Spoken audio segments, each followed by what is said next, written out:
গত শনিবার আমেরিকা এবং ইসরায়েল একসঙ্গে ইরানে হামলার পর থেকেই প্রত্যাঘাত শুরু করে দেয় ইরান। মঙ্গলবার সকালে পরপর বিস্ফোরণে কেঁপে ওঠে তেহরান। আতঙ্কে ঘরের বাইরে বেরিয়ে আসেন বহু মানুষ। দাবি করা হচ্ছে ভোরের দিকে সেখানে বোমা বর্ষণ করেছে ইসরায়েলি সেনা। অন্যদিকে মঙ্গলবার সকালেই বেইরুটেও ইসরায়েল হামলা চালিয়েছে বলে অভিযোগ। জানা যাচ্ছে হিজবুল্লাহ ঘাঁটিগুলি লক্ষ্য করে হামলা চালিয়েছে ইহুদি সেনা। মার্কিন হামলার পাল্টা জবাবে কার্যত গোটা মধ্যপ্রাচ্যে আগুন জ্বালিয়ে দিয়েছে ইরান। কুয়েত, বাহরাইন এবং সংযুক্ত আরব আমিরশাহীর ওপর ব্যাপক ক্ষেপণাস্ত্র ও ড্রোন হামলা চালাচ্ছে তারা। গুঁড়িয়ে দিয়েছে বাহরাইনের মার্কিন বায়ুসেনা ঘাঁটি। ইরানের সুপ্রিম লিডার আয়াতোল্লাহ খামেনেইয়ের মৃত্যুর পর প্রতিশোধের হুঁশিয়ারি দিয়েছিল ইরান। সেই মতো হামলা চলে আমেরিকার বিমানবাহী রণতরী আব্রাহাম লিঙ্কনের ওপর। সোমবারেও সংযুক্ত আরব আমিরশাহীর আবুধাবি, কাতারের রাজধানী দোহা এবং বাহরাইনের রাজধানী মানামাতে পরপর বিস্ফোরণের শব্দ শোনা গিয়েছে। জানা গিয়েছে ইরানের বহু ক্ষেপণাস্ত্র, ড্রোন আকাশেই গুঁড়িয়ে দেওয়া হলেও সেগুলির ধ্বংসাবশেষ মাটিতে পড়তেই বিস্ফোরণ ঘটছে এবং জায়গায় জায়গায় আগুন লেগে যাচ্ছে। ইরানের ইসলামিক রেভলিউশনারি গার্ড দাবি করেছে ড্রোন এবং ক্ষেপণাস্ত্র হামলায় বাহরাইনের শেখ ইসা অঞ্চলের একটি মার্কিন বিমান ঘাঁটি ধ্বংস হয়ে গিয়েছে। বিস্ফোরণ হয়েছে একটি জ্বালানি ট্যাঙ্কেও। 20টি বিমান এবং 3টি ব্যালিস্টিক ক্ষেপণাস্ত্র নিয়ে এই হামলা চালানো হয়েছে বলে দাবি। এসবের মাঝেই হুঁশিয়ারি দিয়েছেন ট্রাম্প সাফ জানিয়ে দিয়েছেন আমেরিকার কাছে সীমাহীন অস্ত্রের মজুত রয়েছে। দীর্ঘস্থায়ী সংঘাত জারি রাখতে সক্ষম America. We have the strongest and most powerful by far military in the world, and we will easily prevail.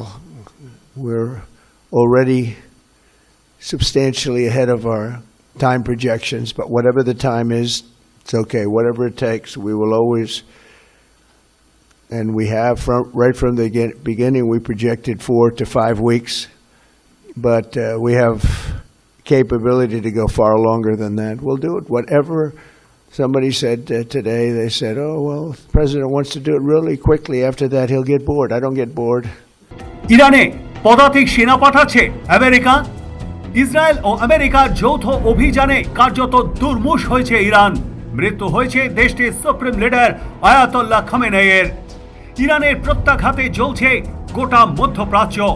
সম্প্রতি সৌদি আরবের রিয়াধে মার্কিন দূতাবাসে হামলার পর জল্পনা শুরু হয়েছে ইরানকে শিক্ষা দিতে ভয়ঙ্কর এয়ার স্ট্রাইকের পর এবার সেখানে পদাতিক সেনা নামাচ্ছে আমেরিকা। জল্পনা জিয়ে রেখে ট্রাম্প জানান হয়তো তার প্রয়োজন পড়বে না, তবে একই সঙ্গে ইঙ্গিত দিয়ে রাখলেন যদি প্রয়োজন বোধ হয় ইরানে পদাতিক সেনা পাঠাতেও দ্বিধা বোধ করবে না Washington. Just anything, Mr. General, I think there's nothing boring about it. Somebody actually said from the media, I think you'll get bored after about a week or two. No, we don't get bored. I never get bored. If I got bored, I wouldn't be standing here right now, I guarantee you that. Gulf দেশগুলি অর্থাৎ Kuwait, সংযুক্ত আরব আমিরশাহী, কাতার, Saudi আরব, বাহরাইনের মতো দেশগুলি থেকে মার্কিন নাগরিক যারা জরুরি কাজের সঙ্গে যুক্ত নন তাদের ফিরিয়ে আনতে তৎপর ওয়াশিংটন। হরমুজ প্রণালী বন্ধ করে ইরানের হুঙ্কার। সব জাহাজের নাবিকদের হুঙ্কার দিয়েছে ইরান। হরমুজ প্রণালী হয়ে কেউ যাওয়ার চেষ্টা করলেই আগুন জ্বালিয়ে দেওয়া হবে জাহাজে, এমনটাই হুঁশিয়ারি দিয়েছে ইরান। আন্তর্জাতিক বাণিজ্যের জন্য গুরুত্বপূর্ণ এই জলপথকে আগেই অবরুদ্ধ করে রেখেছে তেহরান। এবার সরাসরি জাহাজের ওপর হামলার হুঁশিয়ারি দিয়ে রাখল তারা। বিশ্বব্যাপী যত তেল আমদানি রপ্তানি হয় তার প্রায় 20% চলে এই হরমুজ প্রণালী দিয়ে। এই সরু সমুদ্র পথে সৌদি আরব, ইরান, ইরাক এবং সংযুক্ত আরব আমিরশাহীর মতো তৈল উৎপাদনকারী দেশগুলিকে ওমান উপসাগর এবং আরব উপসাগরের সঙ্গে যুক্ত করে। এই জলপথ স্তব্ধ হয়ে গেলে আন্তর্জাতিক বাজারে জ্বালানির দাম বৃদ্ধি পাওয়ার আশঙ্কা থাকে।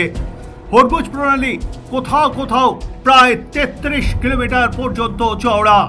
এতটা সরু হওয়ার ফলে উত্তেজনার পরিস্থিতিতে ইরান সহজেই এই জলপথের ওপর প্রভাব খাটাতে পারে। হরমুজ প্রণালী নিয়ে চিন্তা রয়েছে দিল্লিরও। ভারতও এই জলপথ দিয়েই তেল আমদানি করে। ভারতে যত তেল আমদানি হয় তার প্রায় 50% আসে হজ প্রণালী হয়ে। ইরাক, সৌদি আরব, সংযুক্ত আরব আমিরশাহী, কুয়েতের মতো দেশ থেকে প্রতিদিন 25 থেকে 27 লক্ষ ব্যারেল তেল আমদানি করে নয়াদিল্লি। তবে সূত্র বলছে এখনই এই বিষয়ের উদ্বেগের কারণ নেই। তবে এই সংঘর্ষ দিন ধরে চলতে থাকলে সমস্যা তৈরি হতে পারে দিল্লিরও। ইরানের হামলার নিন্দায় মোদি। শনিবার সকালে ইরানের ওপর ইসরায়েল ও আমেরিকার বিমান হামলার জবাবে পশ্চিম এশিয়ায় আমেরিকার মিত্র দেশগুলিকে নিশানা করে ক্ষেপণাস্ত্র হামলা চালাচ্ছে ইরান। পাশাপাশি ইসরায়েলি ও মার্কিন বাহিনীর যৌথ হামলায় মুহুর্মুহু ড্রোন ক্ষেপণাস্ত্র আছড়ে পড়েছে রাজধানী তেহরান সহ ইরানের বড় শহরগুলিতে। পশ্চিম এশিয়ায় যুদ্ধ পরিস্থিতির জেরে এই অঞ্চলে কর্মরত কয়েক লক্ষ ভারতীয় নাগরিকের নিরাপত্তা নিয়ে প্রশ্ন উঠেছে। এই পরিস্থিতিতে রবিবার রাতে প্রধানমন্ত্রী নরেন্দ্র মোদী টেলিফোনে সংযুক্ত আরব আমিরশাহীর প্রেসিডেন্ট শেখ মোহাম্মদ বিন জায়েদ আল নাহিয়ানের সঙ্গে কথা বলেছিলেন। সোমবার সৌদি আরবের যুবরাজ মোহাম্মদ বিন সালমান এবং বাহরিনের রাজা হামাদ বিন ইসা আল খলিফার সঙ্গে কথা বলেছেন মোদী। দুই দেশে ইরানের হামলার নিন্দা করেছেন ভারতের প্রধানমন্ত্রী। আর কতদিন ইরান বিরোধী অভিযান চালাবে ইসরায়েল? শনিবার শুরু হওয়া এই সংঘাত আজ পড়ল চতুর্থ দিনে। এখনো উত্তেজনা বজায় রয়েছে। বলা ভালো, আরব দুনিয়া এখনো সংকটের মুখে। এই সময় এই অভিযানের লক্ষ্য নিয়ে মুখ খুলেছেন ইসরায়েলের প্রধানমন্ত্রী বেঞ্জামিন নেতানিয়াহু। নেতানিয়াহুর কথায় এটি দীর্ঘস্থায়ী কোনো যুদ্ধ নয়, বরং এই অভিযান আগামী দিনে শান্তির পথ খুলে দেবে। I said it could be quick and decisive. It may take some time, but it's not going to take years. It's not an endless war. In fact, it's an effort right now to achieve the peace that we all yearn and pray for. And I think together we'll achieve it. গত শনিবার ভোর রাতে Israel ও মার্কিন সেনা যৌথভাবে ইরানে হামলা চালায়। প্রথম দফার আঘাতেই মৃত্যু হয় ইরানের সর্বোচ্চ নেতা আয়াতুল্লাহ আলী খামেনেইয়ের। বিরোধী হামলায় তার পরিবারের কয়েকজন সদস্য এবং দেশের শীর্ষ কর্তারা প্রাণ হারিয়েছেন। খামেনেইয়ের মৃত্যুর পরে আরব দুনিয়ার পরিস্থিতি দ্রুত অবনতির দিকে যায়। জবাবে আরব দুনিয়ায় হামলা চালায় ইরান। এই সংঘর্ষে এখনো পর্যন্ত কয়েকশো মানুষের মৃত্যুর খবর মিলেছে। যুদ্ধের ফলে ইরান, লেবানন, ইসরায়েল তিন দেশেই মৃত্যুর সংখ্যা বাড়ছে। বিমান চলাচল ব্যাহত। হরমুজ প্রণালী দিয়ে তেল পরিবহন কমে যাওয়ায় জ্বালানির দামও দ্রুত ঊর্ধ্বমুখী। ব্যুরো রিপোর্ট, সময়, কলকাতা।